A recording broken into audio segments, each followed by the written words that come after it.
Riddle me this. Peat and repeat sitting on a fence. Peat falls off. Who's left? Repeat? Okay. Peat and repeat are sitting on a fence. Peat falls off. Who's left? For Pete's sake, that's not what I meant when I said, let's talk about Pete.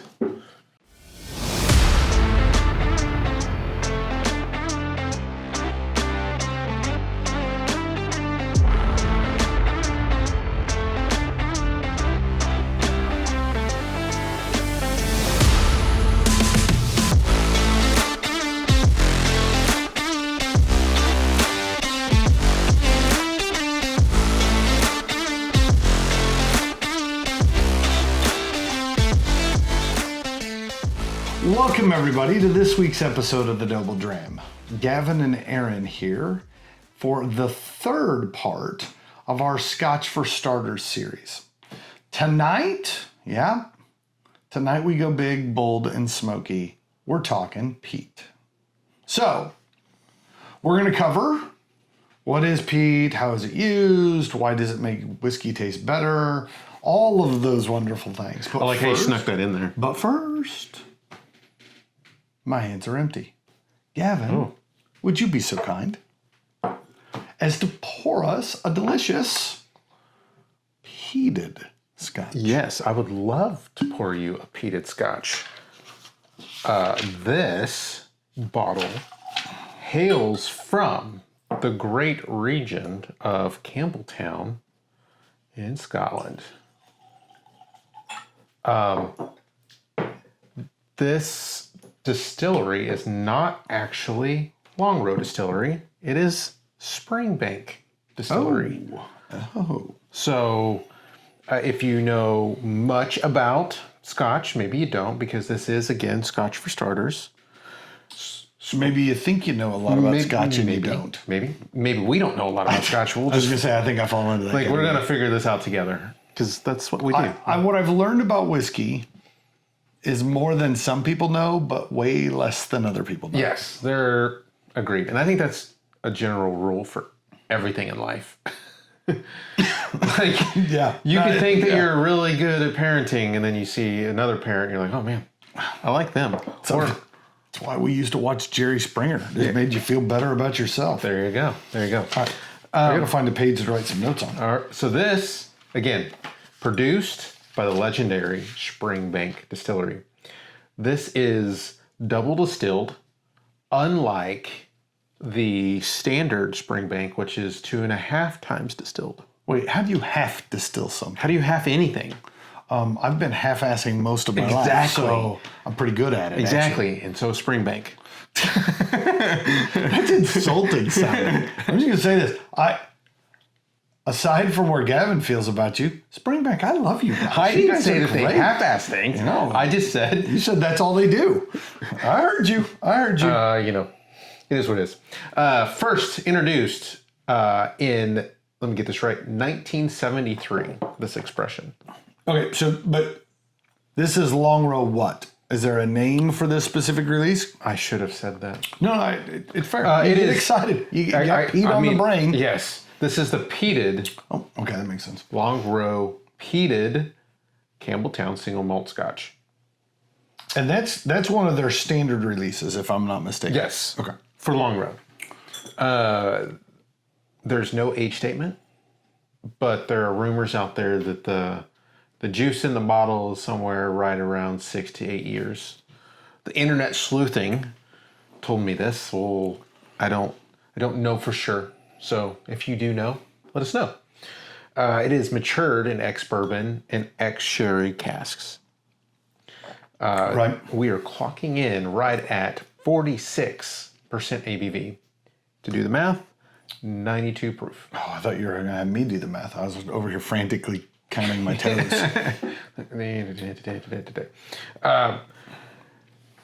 With peat, we will talk a little bit about this later, but there's also a different metric that peated scotches use, and that is the parts per million scale. Yeah, I think my hopes is that before the end of the episode, you at home will know what parts per million what that is in reference to. You'll understand what that means relative to other scales. So, but I will tell you, stay tuned. I will tell you, coming. This is right around 50 parts per million. Okay. As a new metric that we're introducing tonight. I'm going to pencil this in, 50 ppm.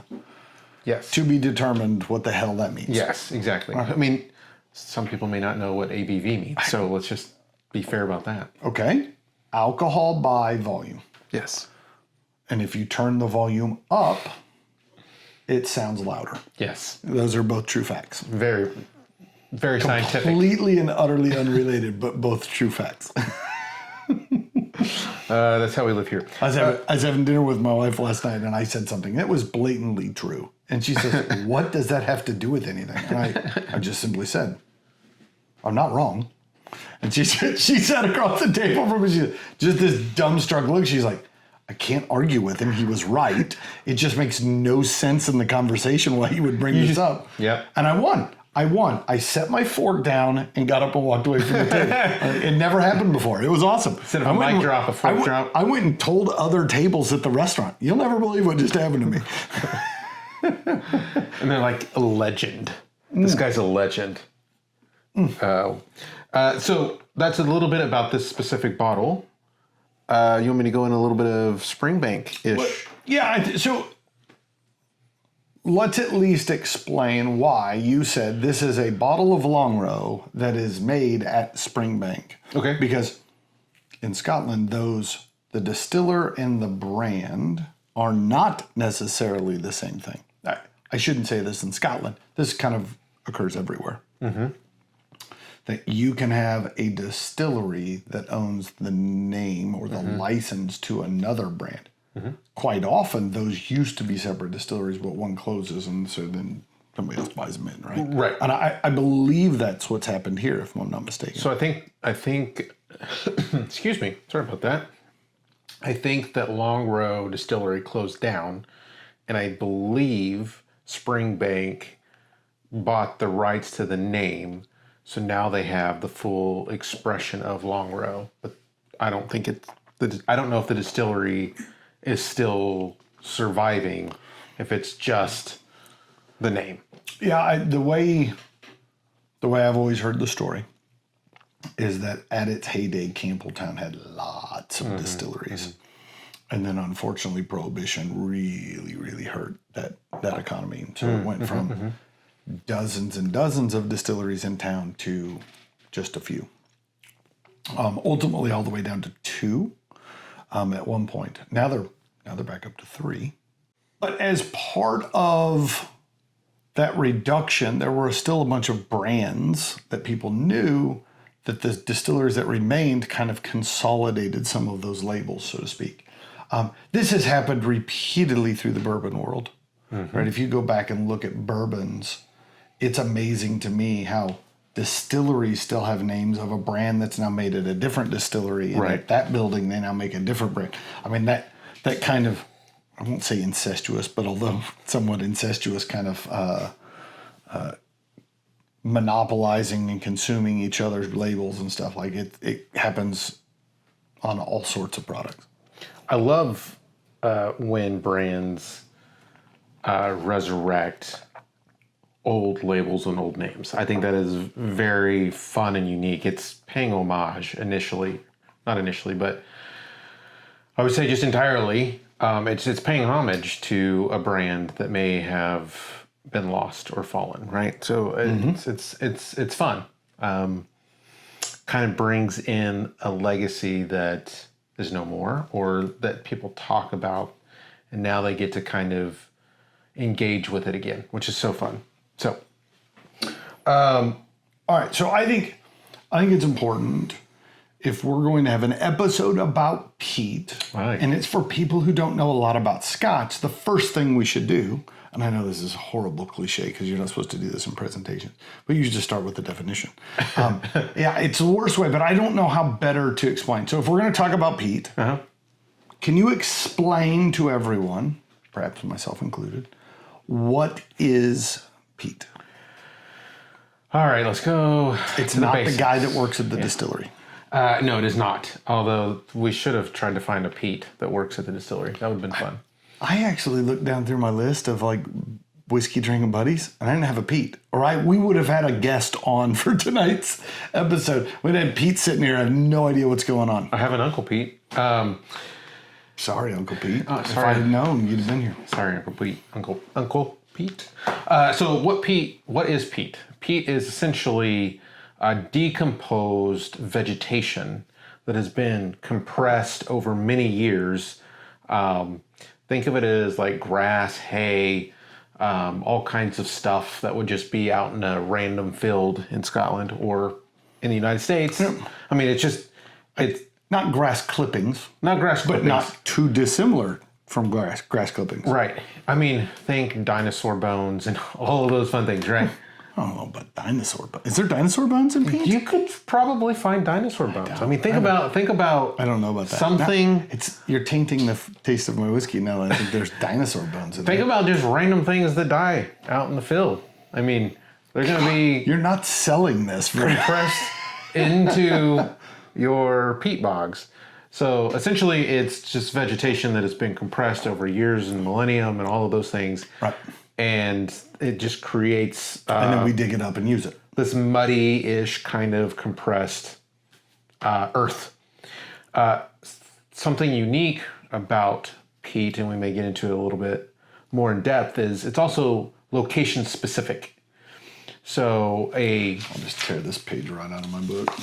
Gavin's going to tell you all about it. Peat bogs in, say, Islay, versus Orkney versus Campbeltown or any other location, they're going to have different types of vegetation that grows. Yeah, ultimately for sure. I kind of we talk about terroir and how grain grows, and that's the mineral content of the soil. Like all of that same concept ultimately applies to peat.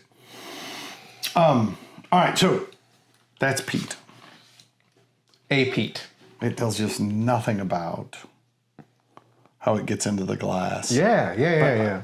I still think there's more to do before we get started. I'm a rabbit hole guy, right? Because I had this same question. I was like, well, how do you define peat? So I went and started doing some digging online, and very similar definition. Did you dig some peat up? Almost verbatim. Exactly how you described it is exactly what Google said. So you're saying I just copied Google? No. What I'm saying is Google probably called you and asked. That's what I'm Mr. figuring. Google. So I figured out. So I gotcha. It got me thinking. Okay, but how does peat actually form? Right? Like there are places you can go get peat, but everything said, well, it took hundreds of years, thousands of years for this peat to form. I was like, yeah, but how does it actually form? Like peat just didn't miraculously appear somewhere. So I started doing some digging. There are 4 primary, I won't say ingredients, but things that are necessary to create peat. Okay? So the first one, I'm going to take a sip. The first my palate. There's 4 things, so it's a lot of talking. All right, so first one is water. Peat typically forms in bogs or marshes, wetlands, stuff of that nature. And the reason is that the water actually displaces oxygen. So when your plant matter falls over and into the water, without oxygen, decomposition can't begin to occur, right? And so that plant matter actually lasts a lot longer and doesn't decay and just turn into dirt like it would anywhere else, all right? Number 2, if you're gonna have grass fall over into water, you have to have grass, right? You have to have plant matter. Commonly, peats come from grasses, reeds, and moss, right? You made a comment about different areas of the world having peat bogs. That can vary pretty significantly as to what kind of plant matter is in the area that ultimately makes it into the bog. You also need what they call a pickling environment. What that means is a highly acidic water. So what happens is there is a specific kind of moss. I don't know how Gavin does this, but every time he's like, you should research this. And then I look into it and I was like, that's a word I don't know how to pronounce. I think Gavin actually pre-researches, hits a word he doesn't know. He's like, that's a topic Aaron should look up. Yep. I'm going to pronounce it sphagnum moss. Sphagnum. Sphagnum. Okay. If it's wrong, I apologize. I've said I'm not a chemist. I'm also not a botanist. But one of the things that happens when that moss grows and when it dies, it releases a great deal of tannins and ultimately raises the acidity level of the water. That helps that plant material not decay in the water. Okay. Right? And then the fourth item is compaction, right? Peat is pressed together with time, which means every year I need more stuff added to the top. I need to add to the top, and add to the top. And such that those lower layers have more and more weight on them, compressing them down in order to press them into that peat layer. They estimate, I don't know who they are, but they estimate that it takes 1,000 years to produce 1 meter of peat. 3 feet? 3.3, but that's neither here nor there. Oh. So essentially 1 millimeter a year. Wow. Right? The thickness of a paperclip. Right? Once a year. That's it. And a guy my age, that's like 12 feet. Right? Like, I get it. You're really showing your age now. I am. Yeah, so that's those 4 things. If found in the right combinations, given enough time, you end up with peat. So you just said the word found. Yes. Mostly because I don't create any of this stuff. So, I just find things. So you mentioned peat bogs, but are there, like in Scotland or elsewhere, are there well-known places that have peat bogs? Yeah. So only reason I know about peat and peat bogs and stuff was because of Scotch. So in my head, that's a Scottish thing. But the internet opens your eyes to things you didn't know before. That's not a conspiracy theory reference. I mean, I really did learn something. So there's actually a great deal of peat bogs across the globe. There is a large amount of them in North America. The Pacific Northwest and a good chunk of Canada is covered in them. Actually, the largest deposits are in the Hudson Bay and the Mackenzie River Valley in Canada. So in the U.S., Washington, the upper states, Michigan, Minnesota, those areas, and then obviously Alaska, right? Because Alaska is essentially the same as Canada, but without a king or queen that they have on their money. But yeah, so that's the U.S. There's also a whole series of tropical peat bogs that occur in Southeast Asia and along the Amazon River basin. Right? Again, think places that are really, really wet, lots of standing water that never does dry out. There's actually even tropical peat bogs along the Congo basin through the center of Africa. And then the ones that we're a little more familiar with because of Scotch production, which is the Northern Eurasia, which is... What did you just say? Northern Eurasia. Oh, okay. Eurasia. I got you. I'm not sure what you thought I said, but let's move on. I feel like it's going to be bad. So yeah, the boreal forest, which are the forests through the northern parts of Europe and Asia, i.e. Eurasia, have a great deal of wetlands in them, right? And so that includes significant areas in Russia, Finland, Sweden, and then Ireland, and of course, Scotland.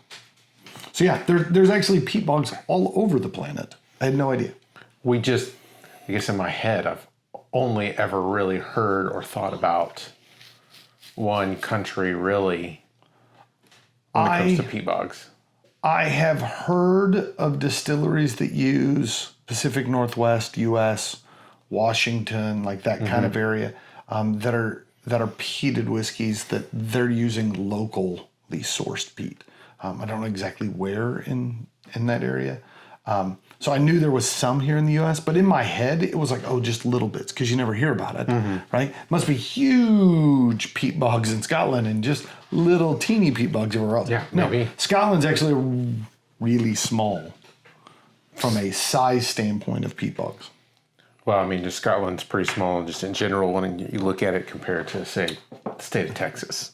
True, but what I meant was like, I just assumed like the vast majority of peat came from Scotland. But no, there's significantly larger peat bogs everywhere else on the planet. So we've talked a bit about what peat is and the kind of location-specific ideas of Scotland or of peat. Is there a way that people like to harvest it? Is there like how do you? I think harvest is the right word. Okay. Right? Because you don't really make peat. Peat's already made. You just have to go collect it. But it's not laying out where you can just go pick it up. You have to do work to get to it.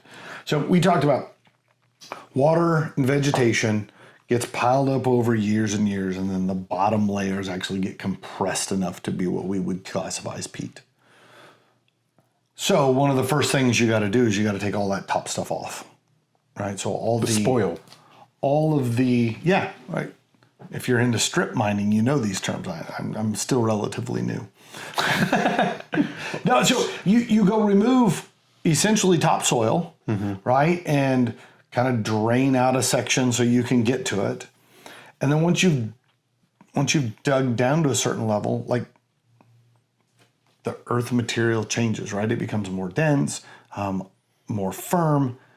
It's not loose dirt anymore, right? And you get down to a certain point, and then you have to begin to cut peat out, right? So there's a couple different ways. Either it's a flat-bladed shovel or like an L-shaped to kind of cut pieces out. But you would dig a trench, and then you just keep widening that trench as you go. So then what you end up with is, I'll call them bricks. Right? I don't know if that's the right term, but that's roughly what the shape implies, right? It's kind of rectangular and long, and they would then stack those out in the sun. So you have to harvest your peat at relatively early in the dry season, because I don't want it to rain on my peat, right? I'm trying to dry it out.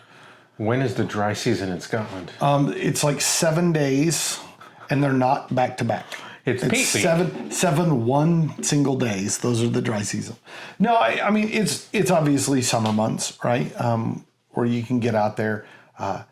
Ultimately, what you want to do is create, whether it's stacks or standing kind of like soldiers in a row or whatever. The idea is you're going to get them up and elevated such that the breeze can blow through and dry them out. You don't want them all piled together because the inside doesn't get dry like the outside does. And you kind of let nature do as much of the work as possible. And then at some point, it gets dry enough for you to easily go collect it, right? Obviously, as I dry, the weight falls. They shrink a little bit as they dry. Makes them a little bit more manageable than hauling wet, muddy blobs out of the field. And then ultimately they were brought back, warehoused, or put into a barn where they continue to dry a bit with time, and then you ultimately save them until they're ready for use, right? Because you don't typically use them all at one time. You have to collect them all in these few months, and then those have got to last you all year. It's an investment. Yeah. Like you are doing something for the future. That's why I think the phrase harvesting, I think, is very apropos. It's just like when you go collect grains. Like, I'm going to collect all the grain right now, and I'm going to store it and use it throughout the year as I need it. Yeah. But I got to do it now because I can't come back in a week. It might not be there, or it might be too difficult to get to, or a number of different reasons. I gotcha. Man. You feel like you're learning stuff? Yeah, like there's so much. But so when it comes to whiskey production, because it's not the only reason people harvest peat. It's just the one we're most focused on because it goes Because we're talking ultimately whiskey. into making Scotch. There are kind of 3 regions, and then within that kind of several different peat bogs in Scotland that collect peat for the production of whiskey. The one I think most everybody immediately associates with is Islay, the island off the west coast. It is quintessentially peated. I totally understand that not everything from Islay is peated. We get that. But when you close your eyes and think peated smoky Scotch, that's where your head tends to go first. But then there's also peat bogs in the Highlands. There's also peat bogs on some of the more northern islands like Orkney. And so there's actually 6 different peat bogs that are actively currently harvested for whiskey production. One in Orkney, one in Aberdeenshire, one in Banffshire, and 3 on Islay.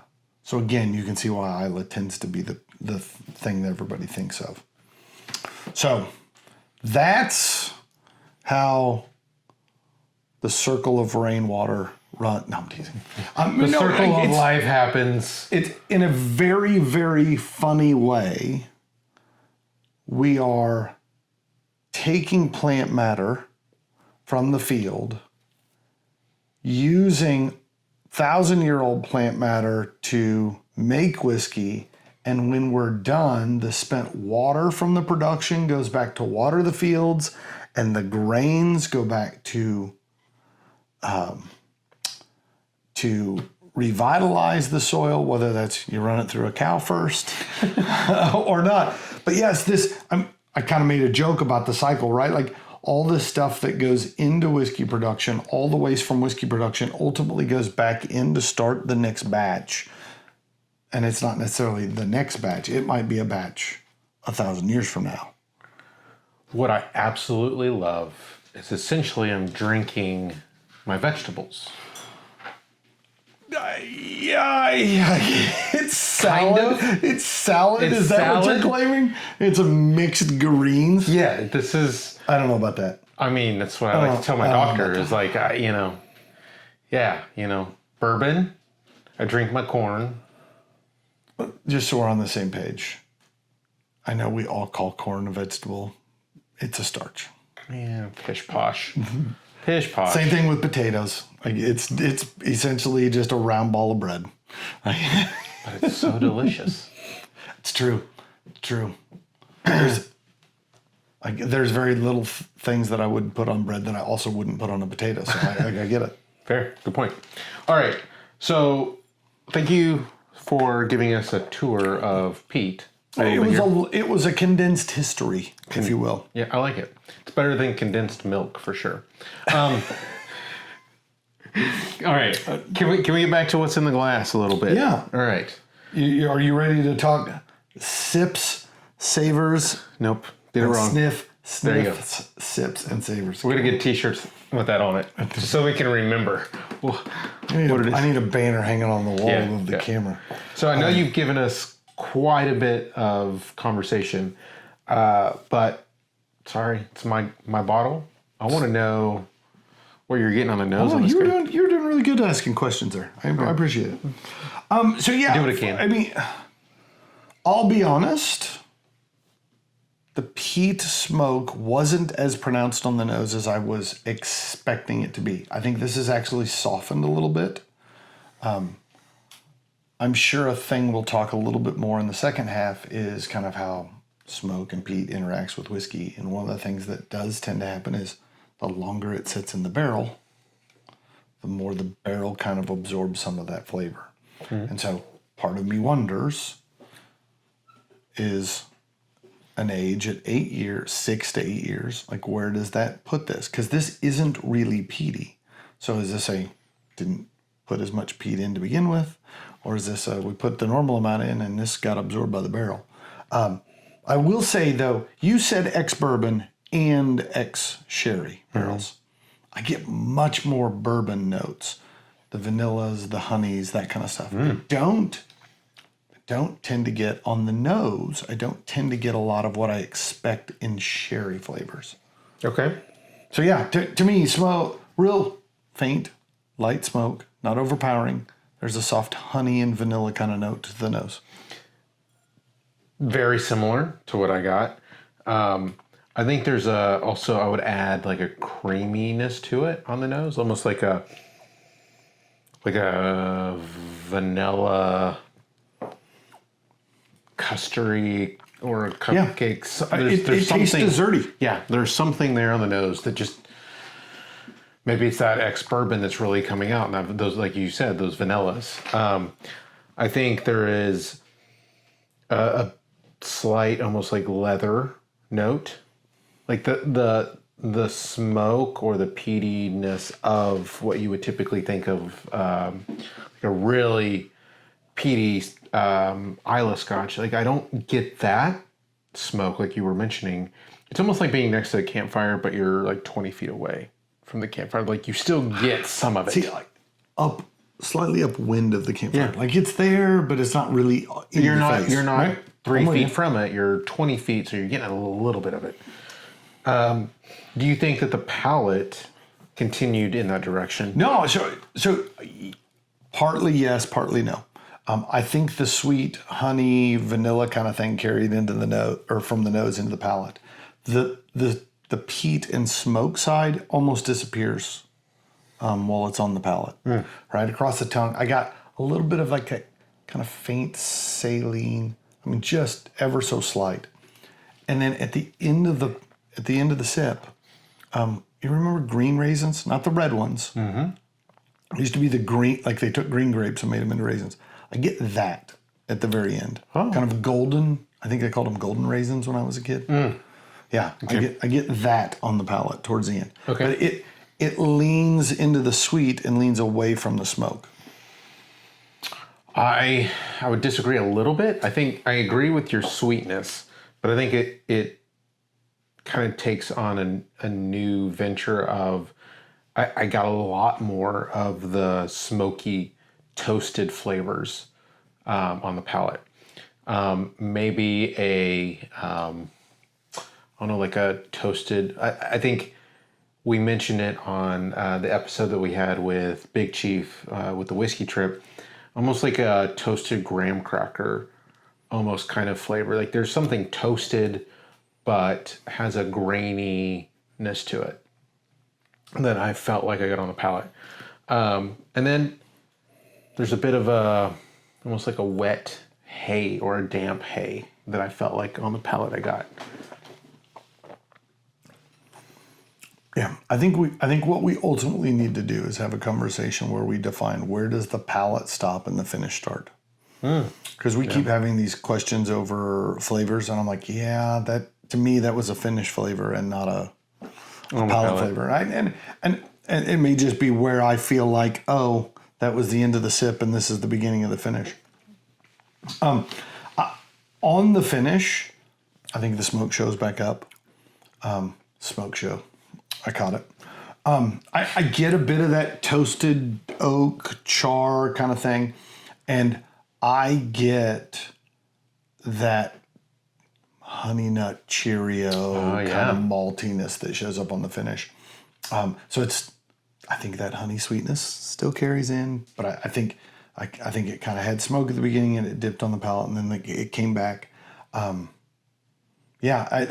The maltiness you mentioned on the palate, I get more on the finish than I think I did on the palate, but it's there for sure. And I like the idea of actually going in and explaining a little bit of what each of these are, like nose. Most of us know what the nose is, but the palate and the finish. Middle. Right. No, the nose is the first one. It's not in the middle. It's the first. It's right in the middle. It's the middle of that. It's the middle. It's right in the middle of your face. It's right in front of your face. No, I think on the finish, it's warm. Let's just kind of equate it to a higher proof bourbon. They call it a Kentucky bourbon, like the Kentucky Hug. I feel like this is a warm hug. Like, oh, I think you're gonna do like a Scottish stiff arm. Or I don't know what the Kentucky Hug. I don't know what the Scottish uppercut. No, I don't. I don't. Could be. I think that it's warm. It's inviting to me. Mm-hmm. There's a peppery spice that I got on the finish. And then I even wrote down, there's a little sea salt that I feel like that I get on it, right? So almost like a dark chocolate with some sea salt sprinkled on top. You get a little bitterness, you get a little... Yeah, I don't know if I'd have gotten much chocolate out of it, but yeah, I understand what you're saying with sea salt for sure. Yeah. All right, time for a number? Yeah. I already wrote mine down. Oh, jeez. I'm not looking. I know, but if I say it, then you'll be like, oh, one more than that. Surprise, surprise. All right. All right, tell me when you're ready. Hey, I'll start telling you why I gave it the score. Okay. I'm still going with, I'm trying to figure out in my peated Scotch ranges where am I putting I'm this? placing my pen strategically so you can't cheat. All right, so for me, I really like how soft the peat is on this. It allows the sweetness of the barreling to come through, which I enjoy immensely. The other thing I'll say is a lot of times when you're kind of dancing back and forth around peat, a lot of times peated whiskeys run much later in the distillation process and carry with it a lot of really heavy compounds. Those compounds can come across like creosote, tar, tennis balls, rubber notes, like that kind of stuff. This doesn't have any of those All things. the things that you think You're like, ugh, sound gross. absolutely And disgusting then to you taste. take a sip and you're like, oh, actually, no, never mind, I get it. Yeah. But this doesn't have it. This really does lean itself towards more of what I would say a traditional Highlands, lighter, sweeter, fruitier Scotch that has peat laying underneath, right? And so for that reason, or those reasons, I'm at an 86. That's a tasty bottle. That is a tasty bottle. You picked 86, didn't you? I did not.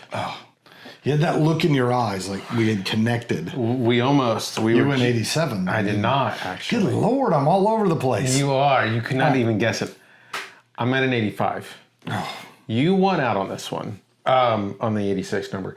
85 for me, I think that this is, if you were to categorize a peated Scotch, I think that this is almost a right up the middle, kind of. It's not so smoky and over on this direction. And it's not so light that it is a typical Scotch.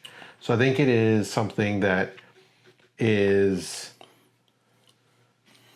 when I say up the middle, peated Scotch, that might throw some people off. Yeah, but because I was going to say, this is not in the middle of peated Scotches. Right. This is in the middle of Scotches. Yes. On that edge of peated. Yes. And that would 100%. Okay. 100%. And so, like, that's why I put it at an 85. It's delicious. I want it on the shelf. Would it have been higher? Are you saying that you gave it down to an 85 because of that, or up to an 85 because of that? I think I put it down to an 85. Yeah, it was one of the things I really enjoyed most about it, and so I actually Upped it. Upped it because of that. Yeah. I've got some lightly peated Scotches that are less peated than this that I have rated a lot higher. But I scored that a little differently in my head or in my rankings at the time.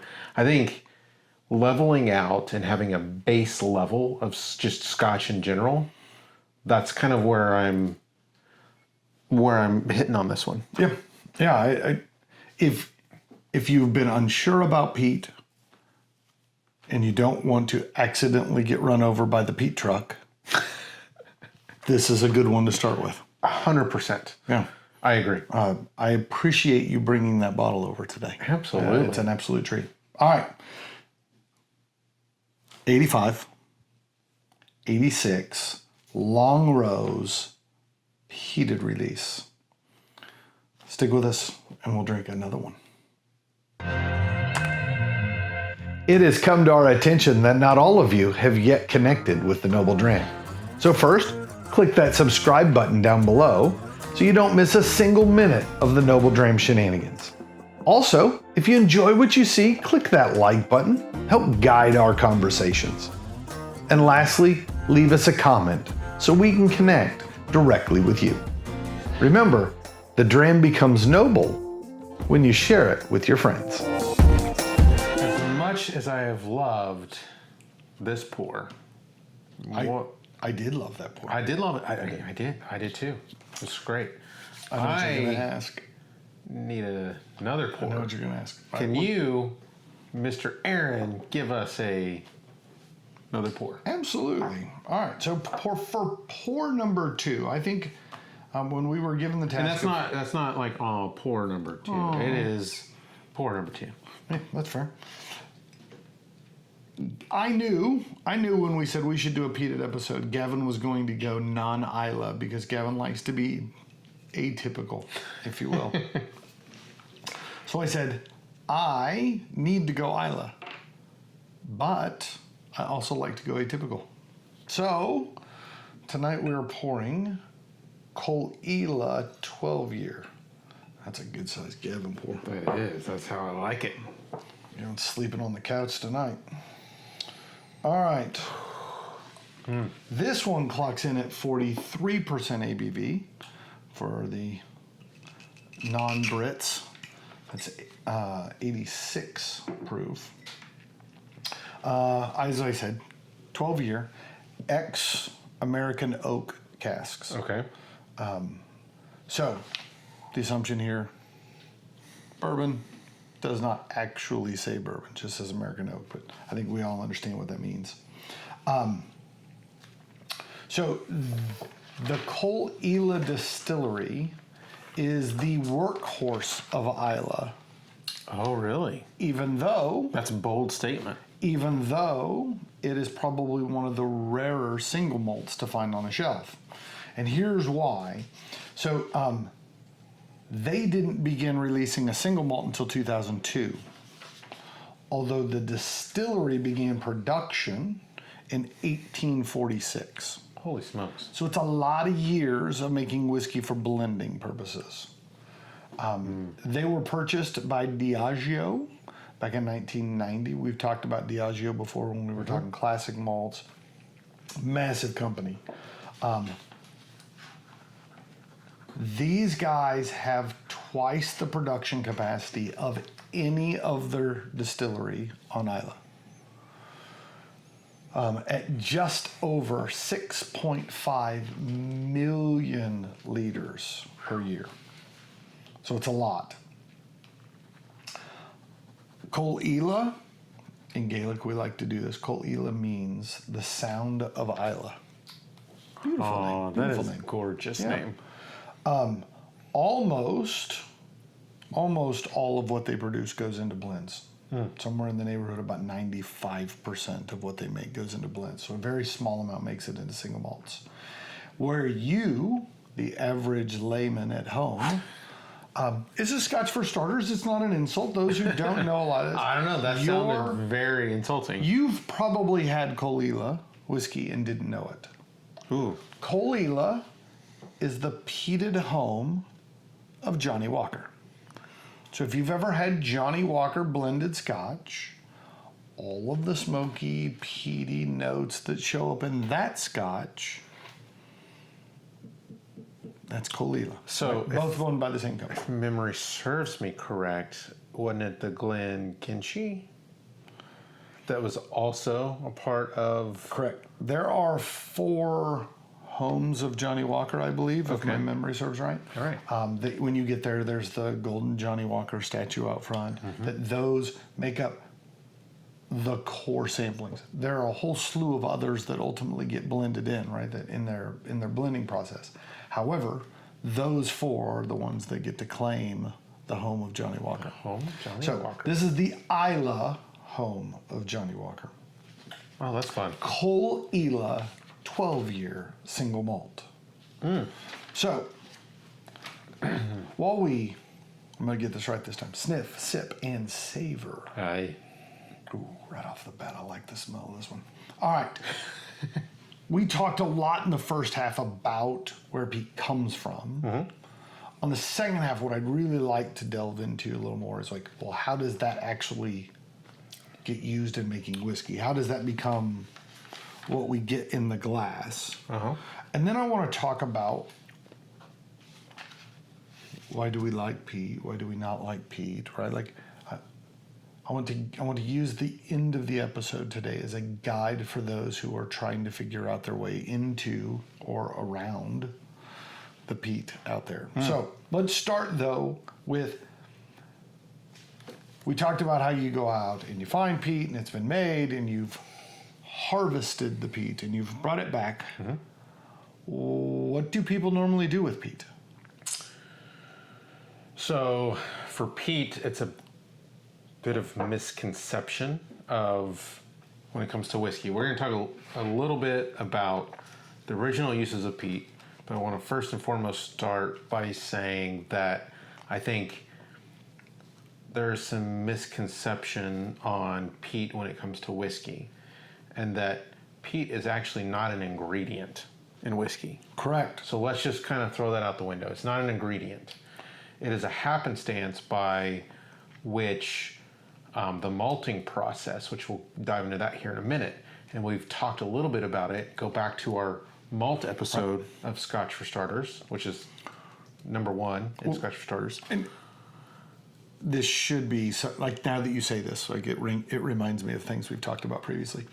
It should be obvious that peat isn't an ingredient. We started this whole thing when we said the rules of Scotch is 3 ingredients: water, yeast, and malted barley. Those are the 3 ingredients. Peat's not mentioned in that list, That's right? correct. So yeah, the idea that peat isn't actually what's in the glass makes sense. Also, no floating chunks in my Scotch either, which helps. There's no green salad floating. Vegetative matter. So first and foremost, just want to get that off the table. It is not an ingredient in whiskey. It's a happenstance through the barley or malted barley process. So we'll get to that here in a minute. But your question really asks, like, what do people use peat for? You mentioned historically it's a little different than Yes. now. So look, take us down that rabbit hole. Where did it start historically? So we talked a bit about, peat being harvested, dried, and then they burn it, right? It's a fuel source. So think of it as a log of wood as like your traditional way of creating fire. People would use peat in Scotland and other parts of the world to burn it for fuel. There are a lot of places that aren't around forests and wooded areas, so they had to come up with other ways of creating and sustaining fire. Peat was one of those ways. Yeah, not too dissimilar to where we came from. Like I grew up in western Kansas. Right. Gavin grew up in central Oklahoma. There's not a lot of trees in those areas either. And they talked about the old settlers when they would come through would collect buffalo chips. Yep, there you go. Right? Which was the undigested vegetative matter that came out of the back of a buffalo. You were just saying when I said dead animals. And No. There's none of that in this whiskey. But yeah, like the idea, like when you picked it up, it was just dry, fibrous plant matter, and like it burns. You gotta let it dry first. I think it makes sense. Gotta let the smell dissipate a little bit. Yeah, I'm just imagining like everybody's bread just kind of tasted off, like in the Wild West, rough stuff.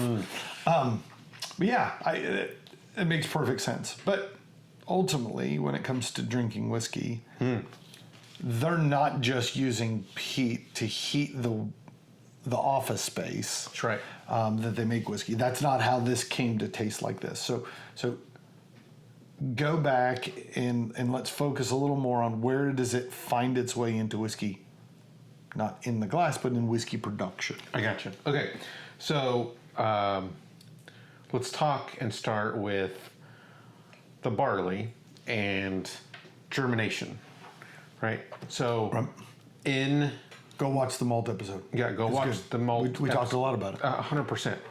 Essentially what happens, I'm going to paraphrase that part of the conversation. Malt or barley is soaked in water to help it start germinating. And essentially, this is starting the process of manipulating the seed.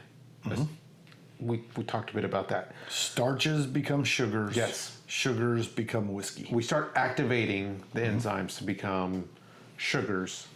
And to help stop that process, we need to dry it. So we've wet it, we've let it set. Now we need to dry it. How do you dry something? Most of the time, you put heat to it, right? So what they do is then take the peat that has been harvested, dried, and is now ready for use. They will then take that and put it in a kiln and essentially have a malting floor or an area where the malt is stationary, and then for a while, and then they burn the peat, and then that peat smoke rises through the grain and then continues up. So if you look at a Scottish distillery, they have these pergolas. I mean, that's kind of an iconic look at a distillery. Basically almost like a pyramided roof, and then almost like a cupola or something at the top, which is vented. So then all of that smoke then comes up from the peated kind of place where it's being burned, and then it's coming up through the malting floor, and then up through the central pergola, and then up and out. Yeah, and I mean, again, to hearken it to where we are, it's the same process by which we cook brisket and ribs on a smoker, right? We light a fire, we let that smoke draw through, that cooks and dries out. The only difference is in this instance, it's not a well-rubbed brisket, it's barley, right? Yep. And so it's going to dry that out. The fun part is very similar to how we approach barbecue. When the grain is wet, the surface of the grain is moist, it attracts all that smoke flavor and it sticks to it, right? Yep. So initially when you first load your grains in and start running smoke through it, man, the smoke hits it real quick. As the grain gets drier, the amount of smoke that gets added reduces and reduces. And eventually you're not really adding much smoke flavor. You're just drying grain. Yeah, same exact concept. Let me just take out my notes. Oh, was that a? I didn't. No. I'll just kind of. I just get excited about brisket. That's my problem. I'm hungry now. So once that peat is burned and it goes through the grains, there's an absorption process, which is where Aaron was touching a little bit about that. So it is the grains absorb those compounds, and those compounds are called phenols. Phenols, which essentially imparts the smoky and charred / earthy flavors into the barley. Yeah. So I mean, I think the obvious. We talk about burning peat. You expect it to bring in smoke. I think the other thing that often gets lost, no different than when we're cooking barbecue, and depending on what kind of wood you imparts a different flavor. Yep. There is a distinctive earthy kind of vegetation of flavors that make its way to the grain, right? It absolutely does. Yep.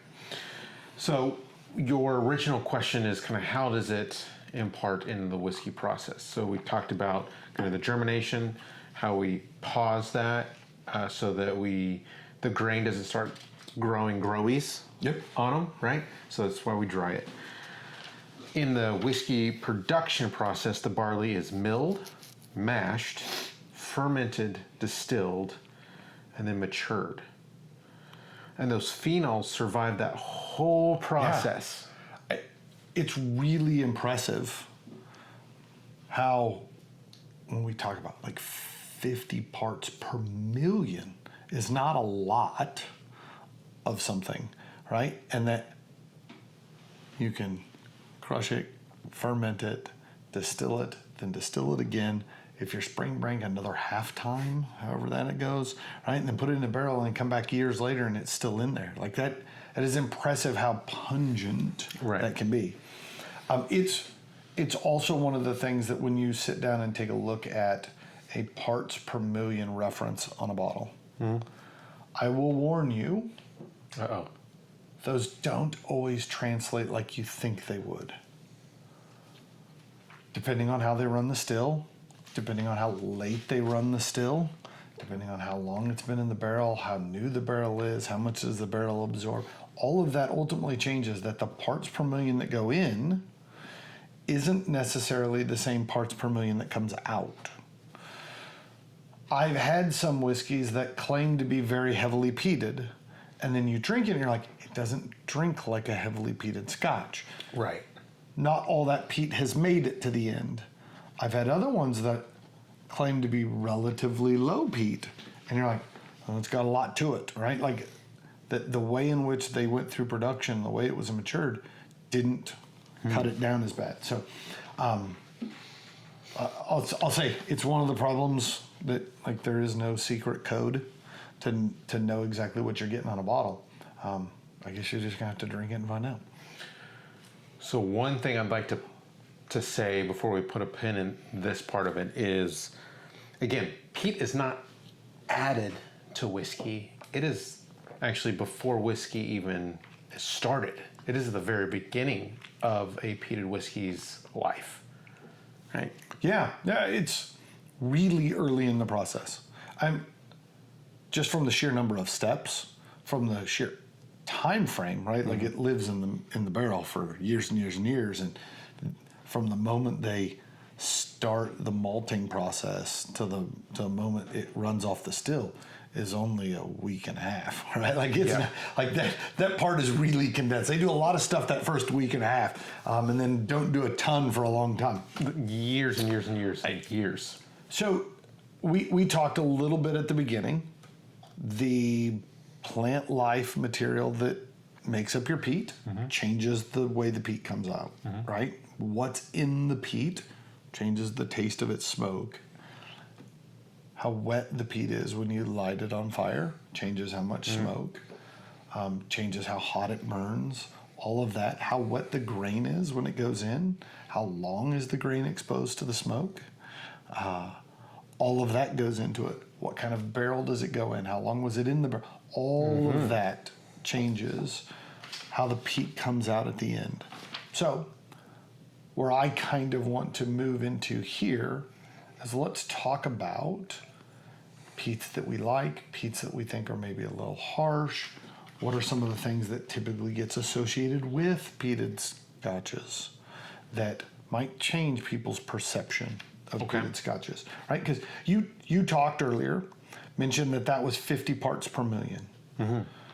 By definition, amongst the way whiskey producers talk, that would classify as a heavily peated Scotch. Right. 50 parts per million is on the higher end. If you go back and watch, or maybe you watched it the first time, our episode with David Blackmore from Ardbeg, he talked about they had one of the highest parts per million on standard production, and it was 65, right? The incredibly big, bold, peatiest of all time brand Octomore normally peats theirs to anywhere from 100 to 300 parts per million. Ooh. Right? Which is a lot compared to 50. Yep. But we're still only talking 300 out of a million, right? But you often see stuff that says lightly peated that might only be 5 or 10 parts per million. Yep. So it really varies. So if you were sitting down and someone says, I don't know a ton about peat, how would you guide them into trying peat for the first time? Are you a grab them by the back and push them into the deep end of the pool and give them the biggest, peatiest thing and like, you're either going to love it or hate it? Or are you a tiptoe in kind of guy? I've done it both ways. Me too. Me too. For my own personal enjoyment, pushing them into the deep end is fun. I'm not positive it's for their enjoyment. I'm going to say this, and if my sister-in-law watches, she can be like, yeah, why are you saying this? So last time one of my sister-in-laws came and stayed with us, her and I were drinking some whiskey, and I was like, what do you want? Do you want something peaty and smoky, or you want a Scotch that, is pretty easy to sip? She's like, give me smoky peaty. And so I gave her that smoky peaty Scotch, and it will be named, or not named, in this episode. Maybe we'll try it, or maybe we have tried it. And I think she took 2 sips of it and put it down and didn't touch it. And so it's a trick for getting extra Scotch for yourself. Yeah. Just pour something they're not going to drink. And you're like, just give me that. Exactly.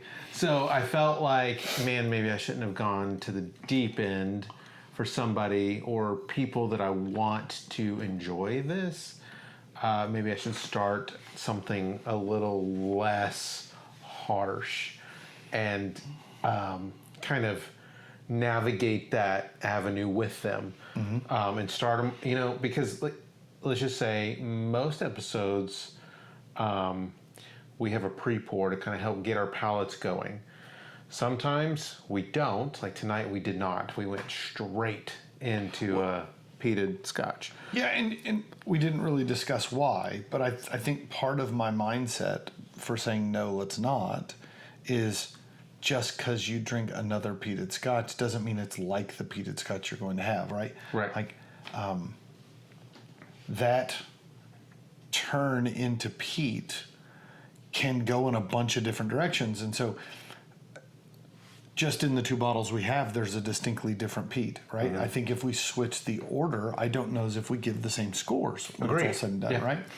So it's always a little unnerving to run down that peated rabbit hole, if you will.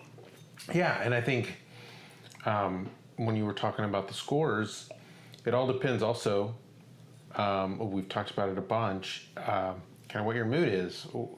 Did you have something to eat before this? Like, all of those things factor into your palate on that specific day, on that time. So, when I made that pour for my sister-in-law, it was the first thing that we had to drink that night. There was no real pre-pour. There was nothing to warm up the palate. It was just straight punch in the face. Let's get to getting kind of thing. There was no jabs to start. It was just one big right hook to get going. Right. And I could see where that would be rough. And so when I look at people that are thinking about or want to get into this, I almost don't want to scare them away, right? Because I think that there is a scariness part of that people can perceive into a peated Scotch because they've heard the stories of the big, bold, peaty things, and they're like, yeah, sulfur, tennis balls, creosote, those things don't sound good to me. Everyone I've ever met who said, I don't like Scotch, when you sit down and say, explain to me why you don't like Scotch, the story has always been, I was expecting a bourbon and somebody gave me the most horrendous campfire of whiskey I've ever had. And you're like, yeah, that's on them, right? If you're not preparing your buddy for what's coming, like, you're just setting them up for failure. And I'm not a big fan of that approach, for sure. Unless it's a joke, unless you're like, I'm gonna really get them. I'm gonna get them. We're gonna take them down this road. It almost has become a bit of a badge of honor, though, to have somebody say, I don't do Scotch because I don't like peat. And I was like, well, we're going to find you a Scotch you like. That's right. And then ultimately what happens is you start serving them Highlands and Speysides that are fruity and light and sweet. And they're like, oh, this is nothing like what I thought Scotch was. And you're like, yes, you're right. And then without them knowing it, you begin heading down the darker trail and dabbling into peat. And then at some point they're like, oh, that one's really smoky. I was like, go back and try the one we just had, and you realize that's not smoky at all now, right? You do tend to become a little palate numb, so to speak, to it. I would agree. I think the obvious answer is you take what you know and you push the envelope slightly, right? If what they like is light floral, okay, perfect. Well, have you tried anything that's got a sherry? And they say no. Like, okay, well, I'm not going to give you the big sherry bomb. I'm going to give you something that's got a little sherry influence, right? And we'll work through that. If somebody says, hey, what about this? Have you ever had anything smoky? And they're like, no, not really smoky. Okay, hold up. Let's go find something. Last week's bottle that was aged in peated casks, right? Okay, well, that gives you a dabble of peat without being fully peated, right? And then work into lighter scotches that add peat as opposed to running straight to the bottom. You mentioned the notion of the heavy flavors and those heavy phenols, the tennis balls and rubber and creosote. The reason you tend to find those in peated scotches that you don't find them in others is that the flavors of peat come off the still in a very similar time frame, a similar temperature range as those compounds. So if I'm going to get the peat to come through the distillation process, I kind of get some of that other stuff too. So to that end, some of the more heavily peated stuff tends to be heavier in those other flavors. Sometimes what that means is we begin to associate that peat tastes like tennis balls.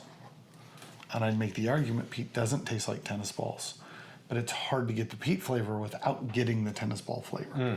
And so when you begin to see things like the Longrow, right, that are lighter peat, not as heavy a compound, you're like, oh, well, that's a different twist on peat than I think we get other places. Yeah. I will say, for me, the Caol comes closer to what I would consider to be that typical heavy peat flavor. Although not to give away all my score, I don't think it's as heavily peated as I had expected it to be either. So here's a question I have. Let's give it some notes. Well, Or are you going to question? I got a question. Okay. So thinking about what we just talked about, and I'm going to throw a question back at you that is similar but just a little different. Okay. Imagine you've got 1 minute to convince a bourbon drinker that peat isn't that scary. What's your sales pitch? Yeah, in 1 minute, I don't know if you do it. All right, I'll give you 5. I'll give you 5 minutes. What's your sales pitch? I've known a lot of people, myself included, who was a bourbon drinker, who became a Scotch drinker, and ultimately became a peated Scotch drinker. The reason I say that 1 minute, 5 minutes probably isn't enough to convince you to do it is because I'm going to need to break that into 10, 30-second increments. I'm like, try this one. And then in a week, I'm like, let's try this one. Right? Because it's a slow process. It's if I'm really interested in helping you understand what Scotch is, I don't throw you in the deep end. Right? I introduce it to you an inch of depth at a time, so to speak. So that all being said, that's why I say that's a tough sales pitch to make. What I will say is the natural maturation process of most people's palates is that you tend to like sweeter in the beginning and work towards drier, more robust flavors. You see that even within bourbons, that people start with the lighter, sweeter bourbons, wheateds especially, and then at some point they're drinking the really big, bold, spicy, predominant flavors of bourbon. I think the same thing tends to happen to people in Scotch. I know that's exactly how my own experience with wine was. It's how my wife's experience with wine was. The times I've sat and drank tequilas with somebody who really knew what they were doing, that's kind of that process they give them to you. It's an order in which when we do tasting events, right, we say let's start with the lighter, sweeter, and move towards the bolder and drier. So I think as long as you continue to push that envelope, it's the natural progression. I think one of the tendencies for all of us, right, we're creatures of habit, is that you stop pushing that envelope and you're like, I like where I'm at. There's no reason to go further, right? And then ultimately it stops you from getting out and trying that new thing that you may very well love every bit as much as where you started.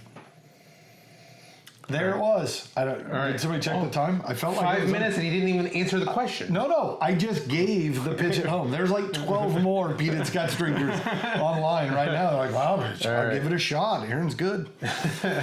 It's funny because when I remember the first time I sat down with my dad and actually had a conversation with him about Scotch whiskey, he was like, dude, I can't do Scotch. He's like, Scotch is not my thing. I've never really been into it. Can't drink it. And I think it's because he probably went harsh right away or had a bad experience with it and was like, I just can't touch it.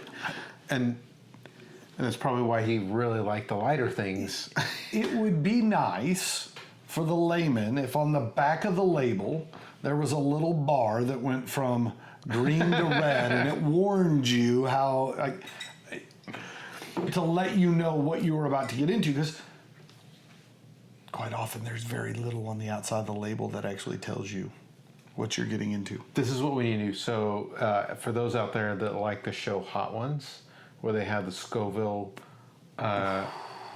range, we need to make that for whiskey. Here's what we're going to do. Our editor. No, I like this idea. We need to find a Scotch newbie, and we're going to get them on here, and it would be like 8 glasses that get progressively peatier as they go, and before they're like, I can't do this, I'm done. So instead of hot wings, we're going whiskey. Yeah, I like it. Love this idea. 8 glasses of whiskey, though, is small. Going to be small glasses. Oh, small glasses. I'm not pouring. No. There's going to be just a puddle on the floor. All right, let's talk about nose and palate and finish. Gavin, what do you get on the nose on this one? On this one, I think you mentioned it. This one really hits some of those typical peated notes on the nose for me. I think that it is campfire-y. Sorry, no one could hear any of that over the screen. It's campfire-y is what he said. Campfire-y. There's ash. There is a slight Band-Aid-y note that I got on the nose. Okay. Almost like you peel off the non-sticky parts of a Band-Aid and you get a little whiff of it. The Band-Aid wrapper? Yes. Yeah.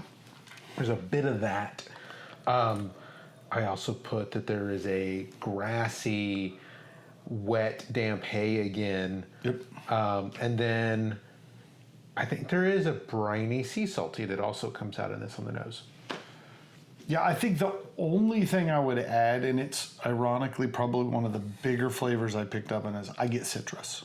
I get like lemongrass, lemon, maybe lime zest. Now that you say that, yep, I get it. Yeah, and there is an oiliness to this.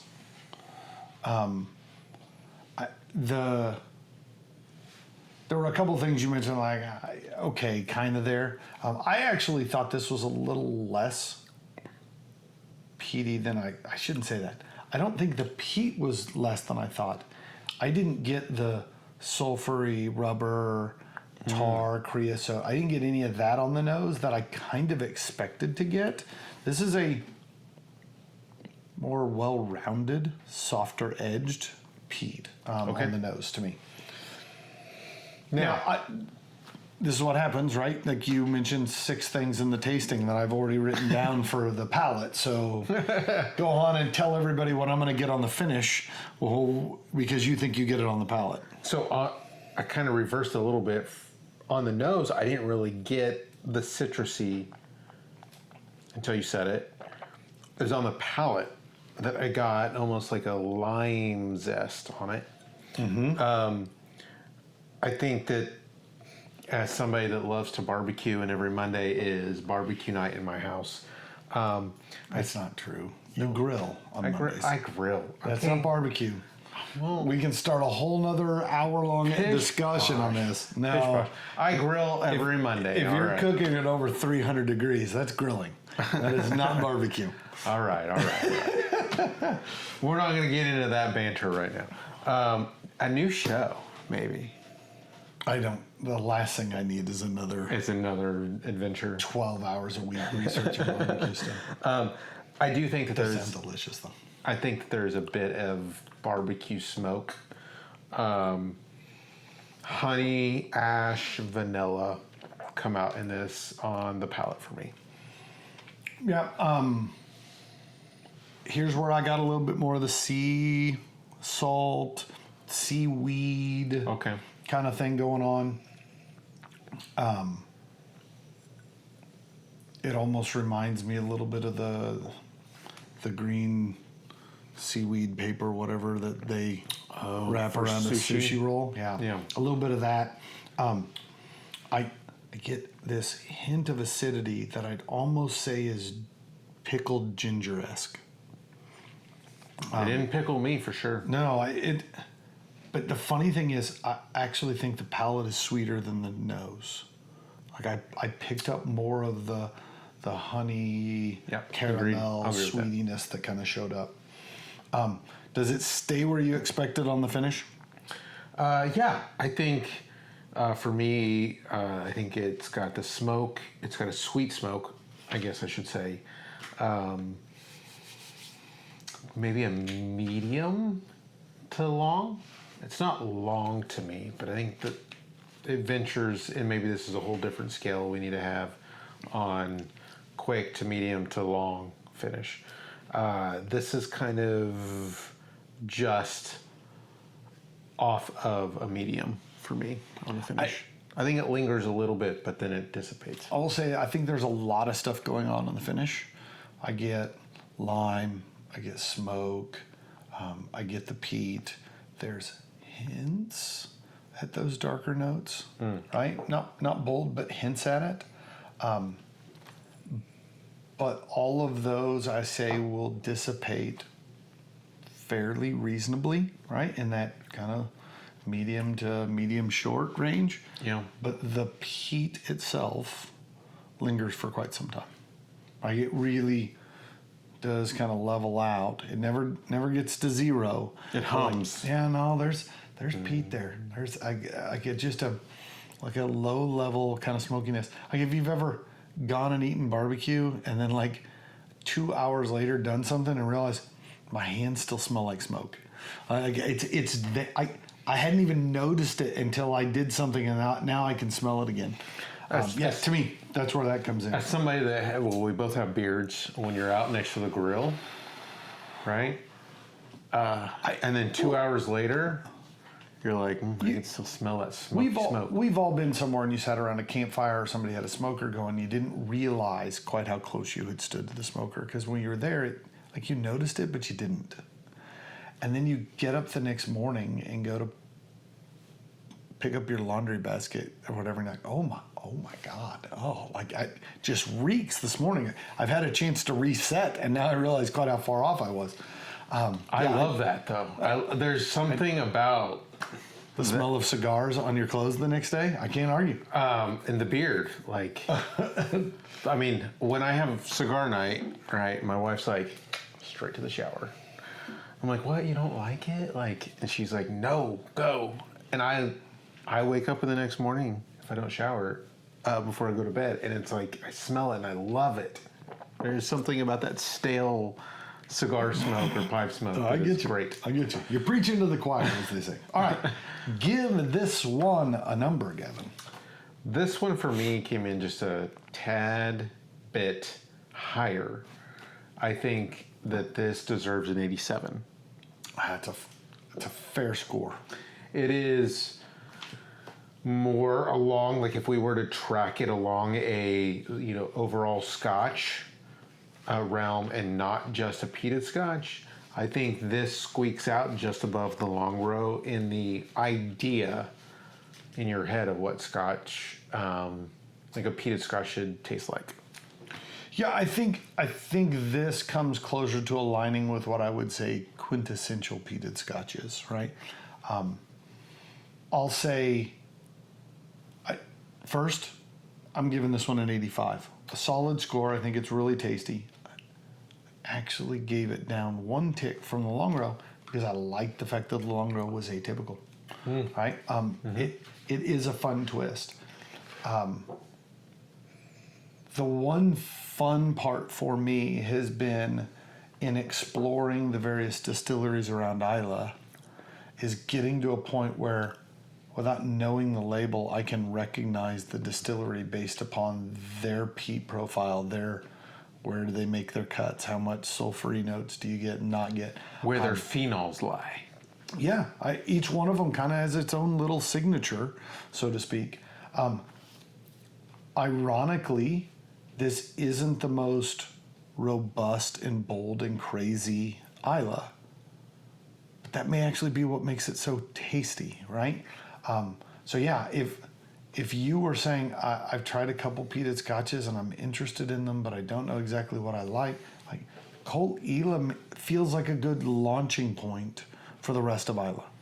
And it's such a fun name as well. It is. And if you don't know how to pronounce it, you're not the only person. For me, when I first had a Caol Islay, how do you say that? Caol Islay. I don't.